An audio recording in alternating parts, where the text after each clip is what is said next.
اللي اتخلقت عشان تكون دار طاعة اتحولت لساحة نزاع.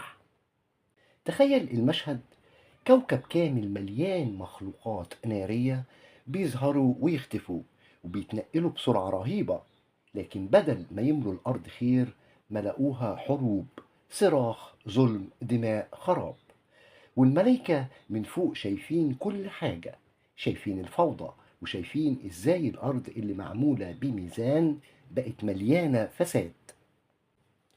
وهنا بدأ يتكون في وعي الملائكة استنتاج إن أي مخلوق عنده حرية الاختيار غالبا هيميل للفساد، وده اللي هيخليهم فيما بعد يسألوا ربنا: أتجعل فيها من يفسد فيها ويسفك الدماء؟